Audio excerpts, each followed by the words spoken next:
Welcome back to the Peppercorn Boys, where their group chat becomes a podcast. Hi, I'm Joe. Hey, my name is Scott. And I am Bruno. There it is. And do you know what? This week is a Christmas episode. It is, if you can tell. Well, if you can't tell, Joe's got a mustache, and that's very Christmassy. Ooh. But no, I put my snuggly little jacket on. I got my Christmas hat on. We are right up in the mix. Bruno, what's up? And I'm going to try and superimpose a Santa's hat on me. Or maybe I do the whole shindig. Maybe I turn my beard white. Oh, don't put glitter in it. Absolutely not. But all my stuff's in storage still. Like all my decent stuff is still in storage. So I can't get my Christmas hat out. But I definitely have one. Okay. Well, Mr. Procrastinator over here. Yeah, I am a procrastinator. So that's why I'm not festive. And it looks like I'm about to go out on the town after this. Like it's a Tuesday night. Let's get on it, you know? There it is. You were about to say? Well, I like the idea of there being a superimposed Santa face on him, but every time he moves, it just kind of... Oh, I mean, it's so creepy. Glitches about and stuff. But that's the thing, Bruno. You've got such a Christmassy vibe to you. Yeah. Not the shirt, because it's not a going out on a Tuesday night shirt. That is I'm going to work type shirt. I don't know what that is. No, it's an overshirt. It's a going out. It's an out shirt.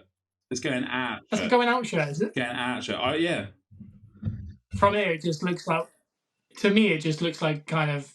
I don't know. I'm going to work late on a Tuesday night. Like, just a button-up, is it? You're wrong. No, it's the denim overshirt. It's a denim overshirt. Yeah, okay. I don't. Fair. Okay. Hey.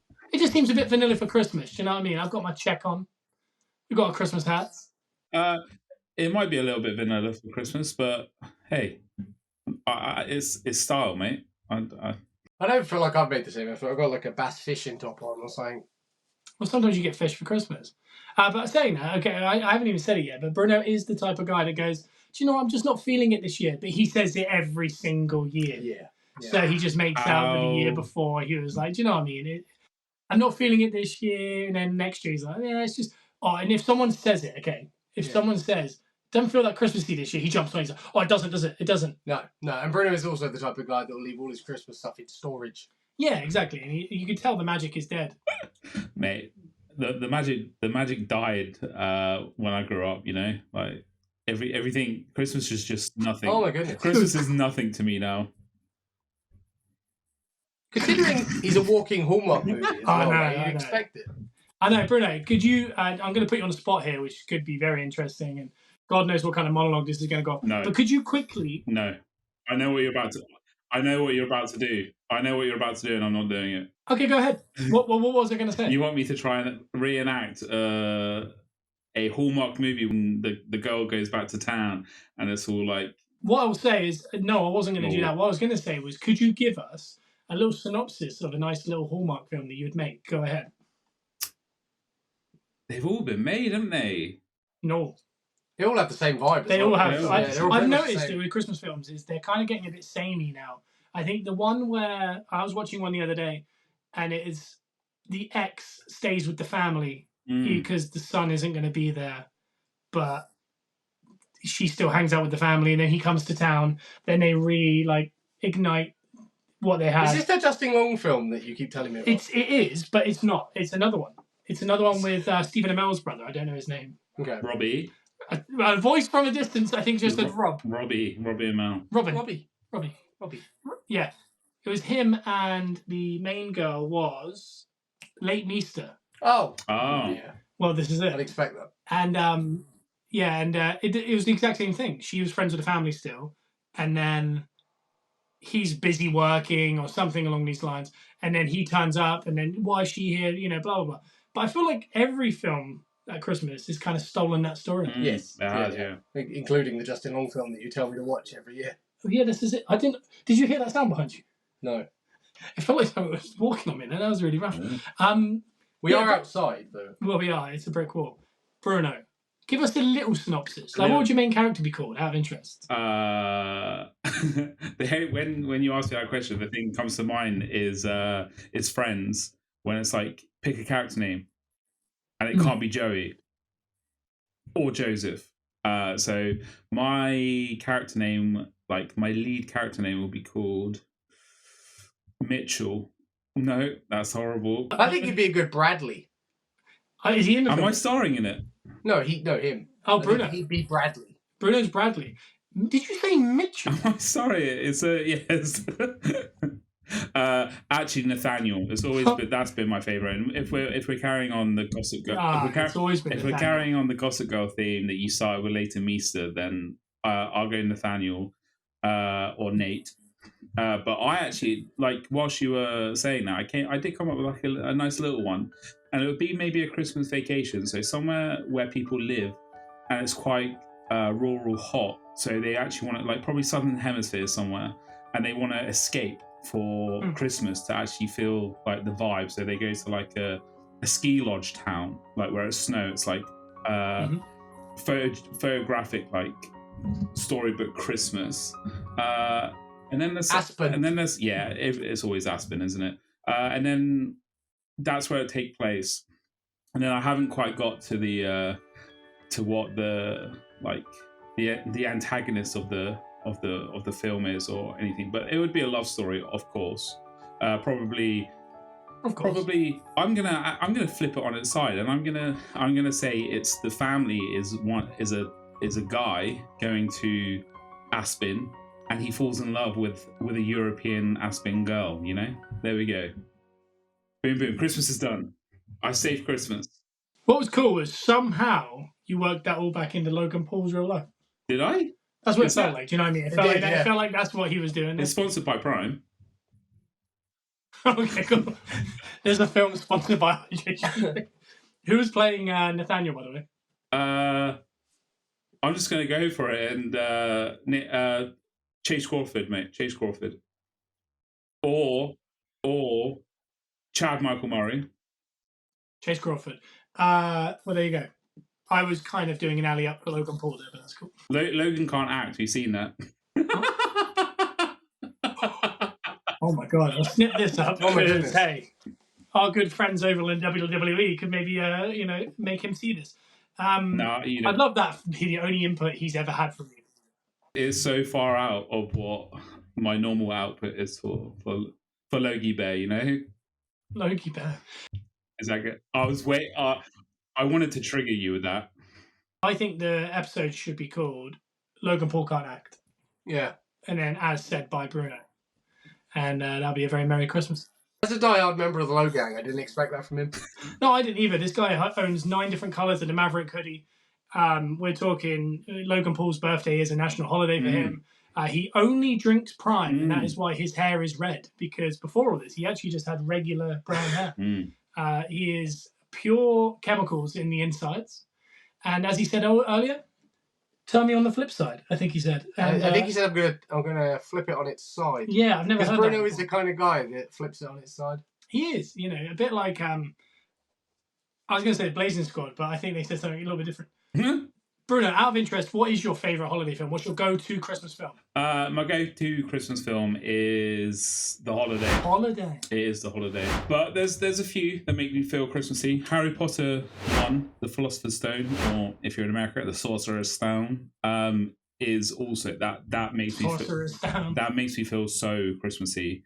And then there was another one, a very sad one that came out a few years ago called Last Christmas, and that's really good as well. It is good. It's got Emilia Clarke in it. I'm not sure if you. What's that? I don't want to give it away for the listeners of you. It's nice. It's on Sky. It's nice, but it's sad. But go for it. Okay. How about you, Scott? Yeah, Christmas with the Coopers for me. I like Christmas with the Coopers. I like Christmas Office Party with Jason Bateman. That's good. And I like, obviously, The Holiday. There's going to be a voice from the distance over here somewhere. But I don't consider that a Christmas film. I think that's a New Year's film. Which one? The Holiday. No. Yeah, it's because there's no Christmas in the film. It's a coming of age film, isn't it? But it is a vibe, and it is kind of Christmassy. That's me. You got it's a coming of age film set at New Year's. Yeah, I agree. Ouch. It's a good New Year's film, and I'll put it that way. But no, Christmas Office Party I think is my go-to, or National Lampoon. National Lampoon's Christmas Vacation. I think for animated films, Rise of the Guardians. I don't know what you're on about. Is that a Christmas film, Joe? Yeah, Rise of the Guardians is an animated Christmas film with a very badass Santa in it with a German accent. Oh, what was that one with It's the guy who went out with Angelina Jolie. Brad Pitt. Billy Bob Thornton. Bad Santa. Bad Santa. Now that's a good film. I like that. What did Bruno just say? I said Brad Pitt.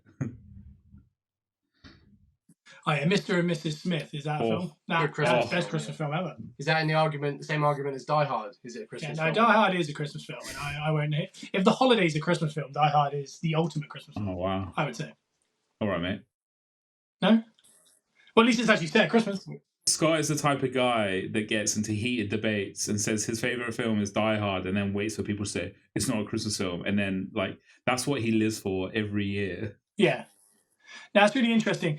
I disagree completely with what you just said, but I just think that it is a Christmas film. Yeah. I don't want to get into a debate about it. It's not my favourite film. I just think it's more of a Christmas film than The Holiday. Yeah. Ouch. Yeah.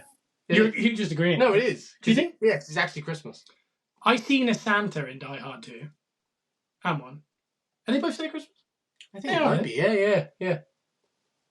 I think they are, yeah. I think they're always set at Christmas. Except the third one. The third one was. Well, no, that's very different. The second one, though, I feel like was on the plane, and that was more Christmassy.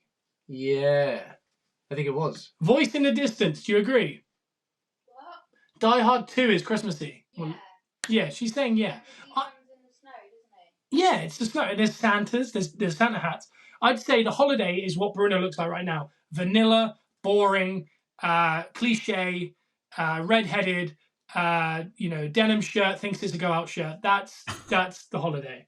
I think Die Hard is Joe and Scott right here, Christmas hats. We're John McClane. We're just crawling through the glass. We're looking for Santas. Everyone's having a drink. Everyone's excited. Christmas bells are jingling. Yeah. And I think it's just that. I think we perfectly sum this up. Bruno's the type of guy that would go to a Christmas party and dress like he is today. And Bruno's also the type of guy that thinks that Cotswolds is a stone's throw from London. Exactly. Oh, I'll have to sit down. I might bump into you. Do you think that reference might have gone over people's heads, Bruno? What do you think? Are we allowed to quote from films? Everyone's seen it. What do you think? I'm just saying that I think if you quote the greatest ever New Year's Eve film, which is The Holiday, I think people should get that. Oh. Especially Jude Law. That's a national treasure. Yeah. Agreed. If you point at me again, I'm going to bite that finger off. Speaking of New Year films, New Year's Eve is a great film. That is my favourite New Year's That is a really film. good film. I thought you were going to say that was your favourite film ever. Is that the one with Zac Efron? He's like a paperboy. Yeah. Those ensemble cast films are really good. Like there's Valentine's. Yeah. What was the other one? There was 3. There is a third one. Is it Mother's Day or something? Something like that? Yeah, it is. Love Actually is apparently like Marmite. Like some people hate it, some people love it. But I quite like it. it's just too sad. He gives her a CD and I can't get over that. That is the saddest Scene in a Christmas film. Yeah, Outside of when Kevin can't get his cheese pizza and he has to sit in the attic on his own and therefore loses his whole family. I think that's just as sad, to be fair. I can't believe it's how, like, nearly 15 minutes into the podcast, we've spoken about our favourite Christmas films and we haven't said Home Alone. That's outlandish. Well, that's why I was just bringing it around because Big Kevin McAllister. Have you seen someone snipped up a Home Alone 3? I know there was a 3. Yeah. Where it's Kevin now and he owns the same house. Yeah, is that not real? No. I've seen that floating about. It's like a mixture of AI and like Parts of films. Macaulay Culkin films and other things. And the Wet Joe Bandits Pesci's have been released from Joe. I'm not going to lie. That is probably one of the best things. There's a lot of bad things about the internet, but there's the great things that are on it are people that make those because they've made that, the Home Alone 3, even though there's been like 5 or 6 post thingy. But that I've seen it and is very good. And they also did the High School Musical when they're older with Vanessa Hudgens and Zac Efron, and that's a really good one too. Like people, there's some crazy talented people out there, that's for sure. Surely based off the popularity of these AI clips that they're making, can they not make these films? Because I'd like to see a Home Alone that's set now. I think we're not many years off of them. People just creating, AI versions of things. I think I saw this week someone had made a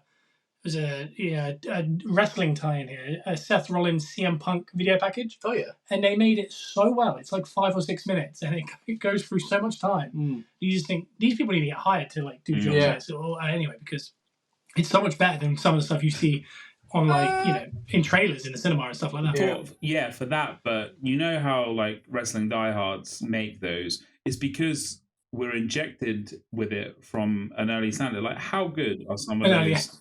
Are some of those WWF and WWE promos There was one that was recent that they put out, that WWE put out themselves, and it was incredible. Like you can't. That's how you get. That's how it's inspired. You can't really get the same thing with the regular films, can you? That's and they are the best at what they do in that. But have you ever seen how they make it as well? It's happening live some of the time. Yeah, and it's like that. It's the same as when they make the packages at the end of the PLEs. Yeah, and that's what I mean. It's as it's happening. That's the ones. Yeah. We're jumping back to Christmas because obviously we found out that Bruno is a Scrooge, and next year's the Christmas he'll probably actually try for. All his stuff's in storage. He'll wear a denim shirt to a Christmas party. His favourite holiday film is a New Year's one. What is your favourite Christmas music? Because we alluded to this last week on the podcast that he might have the worst playlist for Christmas of all time. Yeah. So, Bruno, if you were going to put on one song to get in a Christmas mood, what would that song be? The one song right now is NSYNC, Merry Christmas and Happy Holidays. Like, that is my favourite. That is a good one, though. It literally, I've only stumbled upon it. I think it was last Christmas that I actually stumbled upon it. I didn't realize it was a thing, or I probably did and probably forgotten about it. But no, that gets me. I picture myself one day when I'm not a Scrooge. I've got my stuff out of storage, my beautiful house, and I'm cooking, and I just got Alexa on. Alexa, play NSYNC, and literally I'm just happy, like cooking food with my future wife, my future family. You know, that's what I have in my mind. Like my Hallmark movie will come to life. You know. Yeah. So earlier he described that was gross. He described his Hallmark movie earlier. Yeah. But I think that was the real Hallmark movie right there. Yeah. I don't know if I maybe call him vanilla too often, but I mean, he couldn't have described something more vanilla than, like, I don't know what happened there.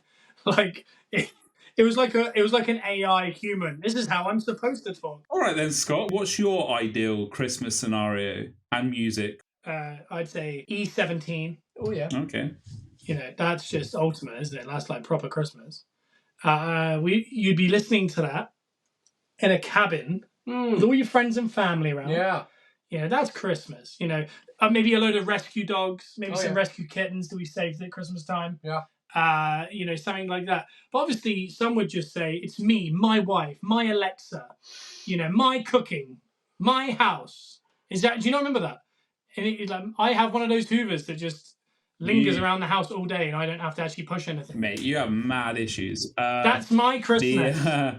However, going on to that, you're the one that said going on to that thing, gross. There is Christmas is a more than a one day event, and there's something that I really like about American Christmases, and that they do get all the family and all the friends like together. Like there are certain like days, like the Christmas Eve is potentially like the friends come over.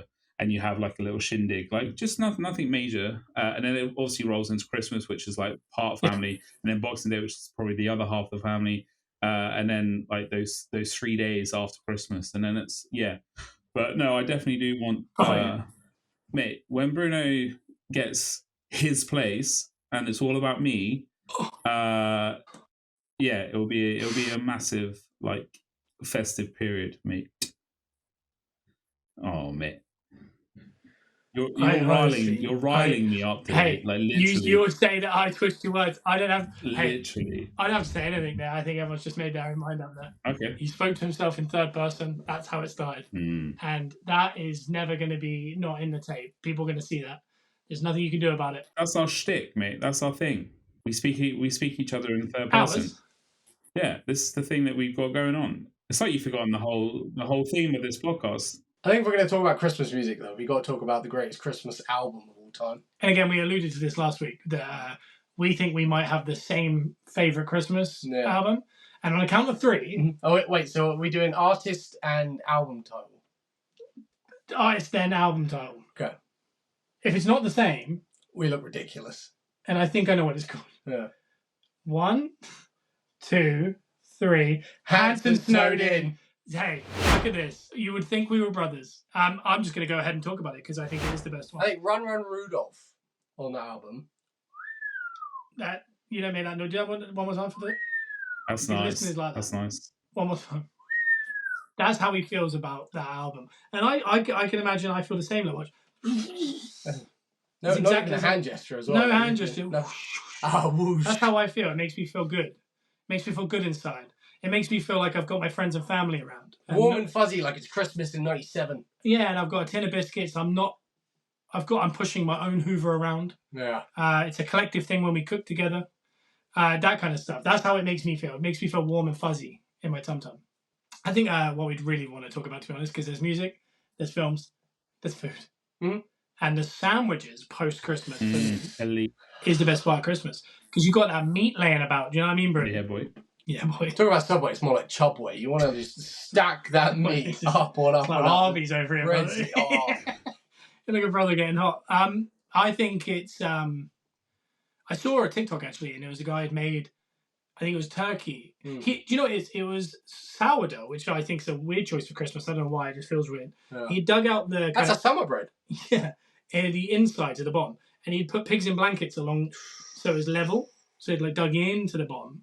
And then he did turkey. He did some cranberry, which I think is a rotten choice. Yeah, don't do that. And then he did 2 big layers of stuffing. He put 2 Yorkshires. Woo!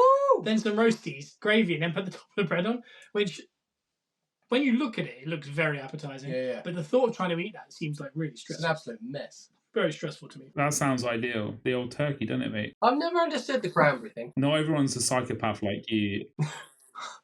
Tell me your favourite, what you have in your sandwiches, and let's see if people would actually want to eat it. Okay, what is this for Christmas? Yeah, your Christmas go-to after Christmas, Boxing Day. Scott gets up, all right, then just has a little stretch. Strokes his dog, kisses his wife, walks downstairs all happy merrily, puts on a pot of coffee, and then he's heading to the fridge to make a sandwich. Go. So I'm gonna slice up a couple bits of fresh bread, probably whatever's left, tiger loaf or whatever, maybe a French stick. I would butter the bread on this occasion. Is the bread warm? Probably not. Room temp. Okay. I'd butter it. Then I'd do a couple bits of turkey, and then I would do stuffing, pigs in blankets. I think that's it. I like that. It's basic, but it's to the point. Yeah, I don't think I'd do anything else. Well, what were you? I feel like you were loading me up there for something. Your go-to that I've seen you have after that is like you have like turkey, then you go with like brie, then you go with like mustard, and it like sometimes doesn't like complement each other. So that's all I was going for. Like you were going to go for like brie and mustard in a traditional sort of like Boxing Day turkey sandwich. That's all I was getting at. I think I would have some brie in that. Yeah. I think I would have some brie. I'm not. I don't mind a little mustard because it's yellow like piccalilli, but I can't stand piccalilli. No. Nothing to do with taste. I don't have a sense of smell, so I can't taste most of the things I'm eating. So it's more just based on textures, and it looks yellow, so it might be right for Christmas. That's fair. So that's that. That's fair. What's your favourite part of food then, Bruno? Go on, tell us. My favourite part of food. I as well. Just generally, nothing to do with Christmas.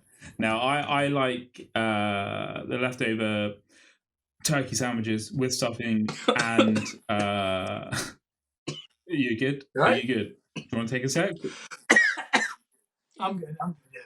Too much Christmas. Too much Christmas. Yeah, the leftover turkey sandwiches with the stuffing, the pigs and blankets, and I do like the cranberry sauce on that one. But a good one is also the leftover roast potatoes, and if you make that into bubble and squeak, I know it's not for everyone, bubble and squeak, but if you make a good one, my God, it hits. So, yeah, that's kind of my favorite kind of thing. And then it's leading up to the New Year's food, which then you put on like a nice little spread. I get the Hawkins. Well, I've leaked my government name here. The Hawkins secret family recipe of the old turkey soup, and then you you get a little bit more adventurous with the old potatoes. So instead of like roast potatoes, you do a little bit of like dauphinoise or like a gratin. Get like a nice little mash going, Oh, yeah. So yeah, you can tell he's a chef. Yeah, I know. He said the word gratin at one point. I'm not sure what he meant, but I tell you what, shout out to that Hawkins turkey soup. I know that is a heck of a tradition. That's a tradition. That is worth it. What I'll do is underneath this podcast, because obviously this is going to go up on the Peppercorn's YouTube. So obviously search the the brothers or on YouTube. That's No, and then you also got to search out the Peppercorn Boys on YouTube, because underneath this video, what we're going to do is we're actually going to put Bruno's address. And what you do on New Year's Day is you need to just travel to his, because he will make anyone that turns up turkey soup, and he'll have 900 French sticks. I will, yeah. And they're almost like little golf clubs at a mini, crazy golf place. You just pick them up as you walk through the door, and that is your personal stick. Little French bread army just waiting for you. Little French bread army waiting for you. He said, like a front line of carbs. Exactly, yeah. I've got the space for 900 people in my little flat right now, for sure. But what I might do is I might just get the diversion, because I'm not sure if we said it at all, and I was kind of saving it for later in the pod when we talk about it. But I'm heading to the Bishtons for Christmas, and New Year's. So exactly, the soup won't be in Hampshire this year. It will be in Wales. It's coming to Wales. It's coming to Wales, and hey, if you're in Wales or if you're in the surrounding areas like France, Switzerland, Belgium, maybe even let's stretch it to Finland. Even Costa Rica. You could probably search over, and you'll get some turkey soup here at my house. That will be putting the address underneath this video on the Peppercorn Boys on YouTube. But no, the next few episodes ideally are going to be in person as well. Yeah. So the first couple we've had good Wi-Fi on Bruno's end, we've had bad Wi-Fi on Bruno's end. We've had Christmas episodes like today that maybe I'm not shouting at him, but I mean, once he gets directly in my face, that's when I get fired up. Oh. And that's when I'll start shouting, and that's when the good stuff will come out. So make sure you subscribe to us, the Peppercorn Boys, on any way you get your podcast, because as of the next episode, this is wishful thinking. He will be in Wales. Oh. He'll be with us, and I'll be fired up, and I'll be telling you all the stuff, because I've got a notes app full of Bruno's the type of guy, and once he's in person, I can actually read his face, and it's not... Because for us, I know on YouTube, this looks perfect, doesn't it? He's a gorgeous, gorgeous, green-eyed, orange-haired... what's a good, nice word at the end there? Gingerbread man. Yeah. I'm impressed you got my eye colour, to be fair. Yeah, I've only stared at you for the last 22 years, but I mean, I should know that part. I don't know if you drink me in, do I? I drink you in every time. I drink you up to the halfway up my cup, my personal cup. The personal cup that lights up when you drink it, but it doesn't anymore because Bruno's Larry-like hands smashed it. And it's supposed to be Lenny, but I've said Larry. So, and we'll, so once he's in front of me, though, he fires me up. So the next few episodes are going to be really good. Because I can actually get a read of the boy, and I'm not looking at a scramble. Oh, yeah. Well, it looks like 2 dots and an orange head. That's what I'm seeing right now. I like the idea that even when he's there in person, though, he responds in a delay. I'm going to. I'm very much going to. If he responds in a delay in real person, I'm going to attack him. Please don't. It's happening. Please don't. It's happening. Which what's interesting is when these podcasts come out, there's no delay. So you don't hear the delay that we're waiting for. So we're getting used to waiting. Yeah. In that awkward silence where we wait for about 3 seconds before Bruno responds. And we won't talk over each other as much. True. Because I'll be able to physically grab him and stop him. Yeah, that is the main thing. That is the main thing that will be better, is the not talking over one another and kind of like leveled out audio. But if you have any, I want to hear the feedback from the listeners and the viewers about the podcast. I want to know what you like about it and what we can work on, But before we wrap it up, I want to know. Obviously, I'm coming to yours for Christmas. Joe, you might not be there for the entire period. So what else have we got planned for over Christmas? Well, I was actually thinking of letting you cook. I was going to stand there like a robot. You were going to listen to your music and cook your food, and I was actually going to buy you one of those Hoovers that does it for you, just so you could live your dream. How dare you? How dare you? Other than that, no, nothing. I think we're going to get together. We'll record some podcasts. We'll probably play Trivial Pursuit. I bought about 5 or 6 very good games. Nice. I would like to record a couple games so we could put it up on the Peppercorn Boys YouTube. Because do you remember that gymnastics game we had a couple of years ago? That was so good. Great. That was such a good game. Did we not get that on our YouTube? Hey. I think it might be, yeah. Hey, guess where that is? In your storage. Yeah, that laugh is wild. Yeah, so plenty of music, plenty of board games, plenty of good times. And hopefully plenty of good podcasting fun. And I will be here. Yeah, you will. As of a certain time. As of certain times, Joe will be here, and we'll try and wrap out our pod. Because we have this lovely place, and then we have Joe's place, which is emptier for me to shout louder at Bruno in his face. Yeah, God, that could actually get physical in if we go at each other enough. So we might have to put some space between us. Otherwise, mate, this peppercorn pod may not last into the new year. Yeah. Well, you just fire me up. I don't know what it is. But if you dress as Venom Israel right now, I'm going to be livid. Let's next week's episode or next episode, we'll go for what we want from the new year with this pod. Shall we? We'll have to sort of center around New Year's and stuff like that. That's a serious through line in amongst me just outing you for the person you are. I have a feeling, again, please let me know in the comments, like, I am begging to know how, like, what my perception is of this, whether Scott has it all right or whether he has it so wrong. Well, they're learning about you as we speak, but the cool thing is they know I've got 22 years of experience, and I'm just letting you know the truth. Obviously, I'm like Fox News. Some would say that's fake news. Yeah, exactly. But I mean, I was going to say that's not the best. I give it to you straight. That's not the best comparison you can make. That's for sure. Yeah, that's right. But if you are watching this or you're listening to it, if you're just listening to it, you can also watch this. It's on the Peppercorn Boys YouTube. Just search it on YouTube and you'll find it. Give us a thumbs up on there. Give us a subscribe on there. And underneath that video, leave some comments. Make sure you let us know what you like about the podcast, what you don't like. And on a specific episode, I'd like to know what makes you feel Christmassy. And if you're watching this podcast, you can also listen to these podcasts. They're over on anywhere you get your podcasts. You can give us a 5-star review. That helps all our algorithms, gets more downloads and things like that. And tell your friends about it if you're enjoying it. Hey? If you're enjoying it. If you're not, hey, don't come round these plates. I was nearly said parts and plates. I did so well with everything, and then I messed up that last bit. It's always about how you end, mate. Flip me on my side, as you would say. What are the odds on Christmas Day that when I turn up here, though, I don't turn up here from the animal rescue with like 6 dogs? Because I've got to go say Merry Christmas to them in the morning. I might have to bring them with me. That would be a wholesome thing to do. Please do. Or you could be in your pristine house with your dream everything, and everyone's like, hello, Dad, nice to see you. Hello, husband, on the cheek. As long as you're cooking and it's your way, Merry Christmas. He doesn't like that. I've got one more thing to say to you, Ben. Yeah. What's that? Let's, because it's been quite a snappy episode right now. So I know deep inside that you just want to end this podcast on such a high note, like a beautiful note, because the next time I see you, we'll be gearing right into Christmas. So come on, what do you want to say to me? Well, it's a lovely lead-in. All I want to say is, happy holidays. You, Bruno.